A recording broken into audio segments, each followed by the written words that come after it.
Giant eagle bird, जादुई पेड़ बाघ और खरगोश। एक जंगल में एक मतलबी बाघिन रहती थी। वो हमेशा गुफा के बाहर आने वाले जानवरों का शिकार किया करती थी। जंगल के जानवर मतलबी बाघिन के इरादे जान गए थे, इसलिए जानवरों ने अपना रास्ता बदल दिया। बाघिन उस दिन गुफा के बाहर बैठी थी कि तभी वहां एक विशाल मादा बाज जाती है। बाज थकी हुई दिखाई दे रही थी। उसे देखकर बाघिन खुश हो गई। बाघिन बाज पर हमला करती उससे पहले ही बाज बोली, बाघिन, घर में मेरे 2 छोटे बच्चे हैं। मेरे पति की तबीयत भी खराब है, इसलिए वो भी घर पर मेरा इंतजार कर रहे हैं। 2 दिनों से पेट में एक निवाला तक नहीं गया और आज ना ही कोई शिकार मिला। क्या तुम मेरी मदद कर सकती हो? 2 दिनों से बाज और उसका परिवार भूखे थे। भूखी बाज ज्यादा उड़ नहीं पा रही थी, इसलिए वो बाघिन से मदद मांगती है। तब बाघिन मन ही मन सोचती है, अच्छा, इसका पूरा परिवार है, ठीक है, अब इसकी मदद करनी होगी, तब जाकर मेरे हाथ इसका पूरा परिवार आएगा। कुछ पाने के लिए कुछ काम तो करना ही होगा। बाघिन बाज से बोली, अरे, इस जंगल के सारे जानवर मेरे दोस्त हैं और दोस्त की मदद करना मेरा फर्ज है। तुम यहीं रुको, मैं यूं गई और यूं आई। जो बाघिन खुद के लिए शिकार करने में आलस दिखाती थी, वो अपने मतलब के लिए बाज के लिए शिकार करने जाती है। वो एक खरगोश का शिकार करके बाज के सामने रखती है। बाज बाघिन का धन्यवाद करती है। बाज खरगोश को लेकर अपने घर आती है।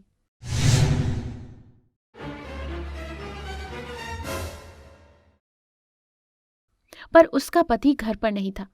बच्चे घर पर अकेले थे। बाज उन्हें भोजन खिलाती है और अपने पति को ढूंढने निकलती है।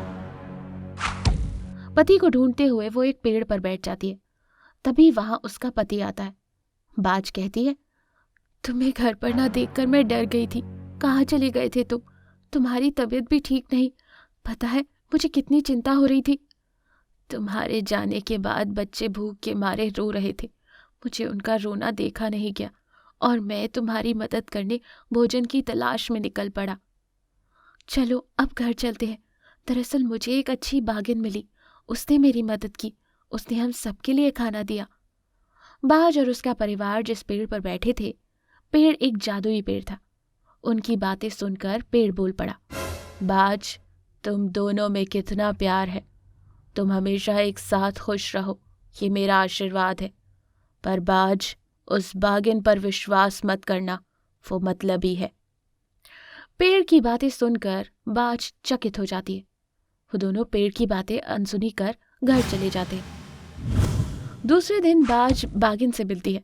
उन दोनों में दोस्ती हो जाती है। अक्सर बाज बाघिन से मिलने आया करती थी। एक दिन वो और उसका पति बाघिन से मिलने आते हैं। उन दोनों को देखकर बाघिन खुश हो जाती है। बाज और उसका पति बाघिन से बातें कर ही रहे थे कि तभी बाघिन धीमी आवाज में कहती है, अरे, आज मुझे कुछ अच्छा नहीं लग रहा। मुझे कमजोरी महसूस हो रही है। क्या तुम मेरे लिए भोजन का बंदोबस्त कर सकती हो? अरे, पर मेरे बच्चे घर पर अकेले हैं। हम दोनों को ना पाकर वो रोना शुरू कर देंगे। पर एक काम हो सकता है, तुम मेरे घर मेरे बच्चों के साथ रुकोगी तो मुझे कोई चिंता नहीं होगी। फिर मैं तुम्हारे लिए खाना ढूंढ कर लाऊंगी। बाघिन तुरंत उसकी बात मान लेती है और उसके साथ बाज के घर चली जाती है। बाज और उसका पति शिकार ढूंढने चले जाते हैं।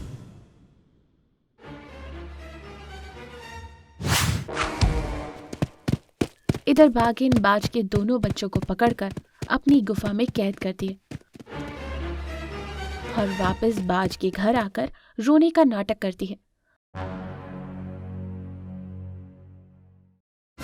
बाज और उसका पति बाघिन के लिए खरगोश का शिकार करके लाते हैं, पर बच्चों को ना देखकर वो रोने लगते हैं। तब बाघिन भी रोते हुए कहती है, दोस्त, मुझे माफ कर दो। मैं यहाँ आराम कर रही थी, मुझे पता ही नहीं चला बच्चे कहाँ चले गए। मेरी तबीयत ठीक होती तो मैं कुछ कर पाती। बाज बाघिन की बातों पर विश्वास कर लेती है। बाघिन बाज का लाया हुआ खरगोश लेकर वहां से चली जाती है। उसे बाज के दुख से कोई मतलब नहीं था। यहाँ बाज और उसका पति दोनों बच्चों को ढूंढते हुए उसी जादुई पेड़ के पास आते हैं। पेड़ कहता है, बाज, ये सब उस बाघिन की चालाकी है। उसी ने तुम्हारे बच्चों को खाया है। अब देखना, तुम्हारे पति को भी नहीं छोड़ेगी। देखो, मेरी बात मानो और उस बागिन से दोस्ती तोड़ दो। नहीं, मेरे दुख में मेरी दोस्त भी दुखी थी, वो ऐसे नहीं कर सकती। ठीक है बाज, फिर कल उस बागिन को किसी बहाने मेरे पास लेकर आओ और चुपके से सब देख लो। तुम्हें अपने आप सब पता चल जाएगा। बाज पेड़ के बताए अनुसार बागिन के पास जाती है और कहती है, बागिन मेरे साथ चलो। देखो ना, मेरे पति को पता नहीं क्या हो गया, वो पेड़ के नीचे बेहोश होकर पड़ा है। बागिन बाज के साथ जादुई पेड़ के पास आती है। बाज का पति पेड़ के पास पड़ा था।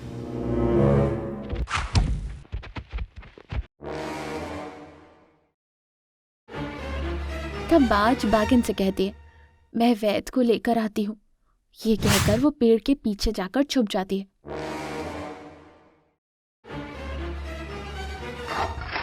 तब बागिन मौका पाकर बाज के पति को खाने ही जाती है कि तभी जादुई पेड़ उसे रोक लेता है। उसे अपनी जादुई शक्ति से खरगोश में बदल देता है। बाज भी सामने आती है और उसका पति उठ खड़ा हो जाता है।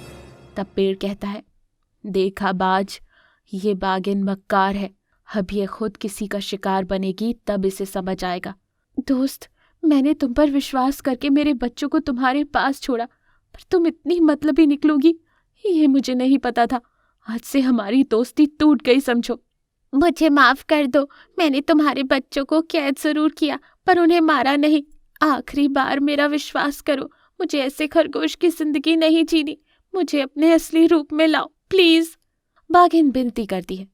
बाज को थोड़ी दया आती है और वो पेड़ से कहती है, जादुई पेड़, बागिन को छोड़ दो, उसे उसके असली रूप में वापस लाओ। वो चाहे जैसी भी हो, पर मैं उसे अपना सच्चा दोस्त मानती थी।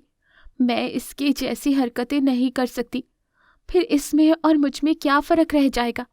बाज बागिन को माफ कर देती है। पेड़ भी बाज का बड़प्पन देखकर बागिन को उसके साधारण रूप में बदल देता है। बागिन बाज के बच्चों को उसको सौंप देती है। बच्चों को पाकर बाज और उसका पति खुश हो जाते हैं। तब बागिन कहती है, बाज, आज मुझे असली दोस्ती क्या होती है ये पता चला। मैं अपने किए पर बहुत शर्मिंदा हूँ, पर आज के बाद मैं तुम्हें शिकायत का मौका कभी नहीं दूंगी।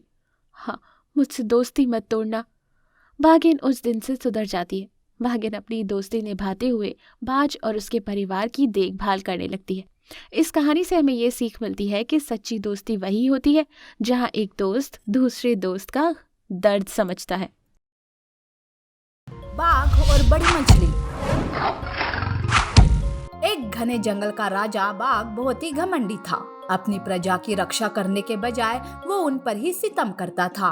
घमंड भी उसे इतना था कि किसी से वो सीधे मुंह बात भी नहीं करता था। बेचारे जानवर अपना दुखड़ा किसे सुनाते। ऐसे में एक दिन बाघ हिरन का पीछा करते करते तालाब के किनारे आ जाता है। अब कहाँ जाओगी? बड़ा भगाया तुमने, अब मुझसे तुम्हें कोई नहीं बचाएगा।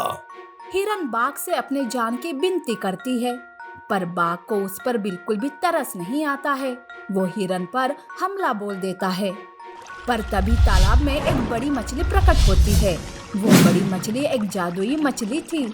बड़ी मछली अपने मुंह से रोशनी निकालती है और बाघ को हिरन से दूर कर देती है। तभी हिरन वहां से भाग जाती है। अपने हाथ से शिकार जाने पर बाघ बौखला जाता है। तब बड़ी मछली कहती है, अरे ओ बाघ, तुम कैसे राजा हो इस जंगल के? तुम्हारी प्रजा तुम्हारे सामने गिड़गिड़ाती है और तुम्हें उस पर जरा से भी दया नहीं आती।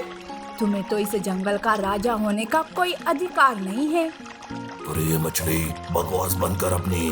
पहले तो मेरा शिकार मुझसे छीन लिया और अब मुझे ही उपदेश दे रही हो। अब मैं तुम्हें ही शिकार बनाऊंगा। बाघ गुस्से से बड़ी मछली पर भी हमला बोल देता है, पर बड़ी मछली तालाब के अंदर चली जाती है। बाघ बड़ी मछली को पकड़ ही नहीं पाता। बाघ बड़ी मछली हाथ में न आने का सारा गुस्सा दूसरे जानवरों पर निकालने लगता है। ऐसे में एक दिन बाघ सूअर का सड़ा हुआ मांस खा लेता है और उस वजह से उसकी तबीयत बहुत ही खराब हो जाती है।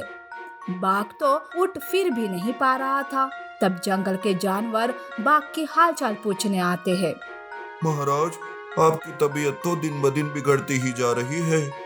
महाराज, बंदर वैद्य भी कुछ नहीं कर पा रहा है। ऐसे में बड़ी मछली ही आपको बचा सकती है। हाँ महाराज, आज तक उसने जंगल में हर जानवर की मदद की है।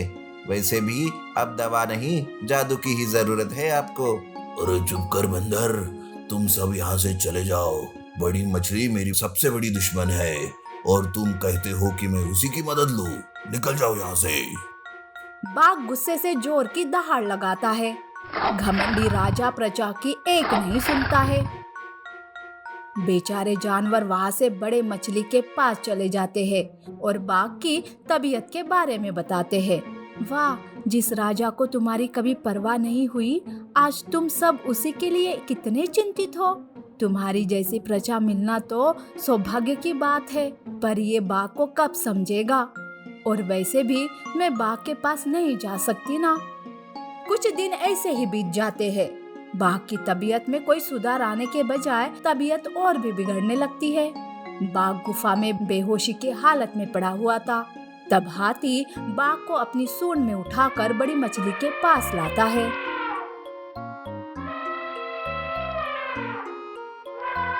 बाकी के सारे जानवर भी वहां आ जाते हैं। तब बड़ी मछली अपने जादू से बाघ को ठीक करती है। बाघ होश में आता है। खुद को जिंदा देखकर बाघ बहुत ही खुश हो जाता है।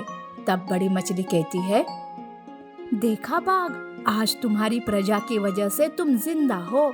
अभी भी वक्त है, अपनी आंखें खोलो, अपना घमंड छोड़ दो और सबके साथ अच्छा बर्ताव करो।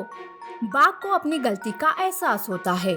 बाघ सबसे माफी मांगता है और कहता है, सच में मेरी प्रजा बहुत ही अच्छी है। मुझे उम्मीद है कि तुम सब मुझे माफ कर दोगे और हाँ, मैं भी तुम सबकी रक्षा करने का वादा करता हूँ।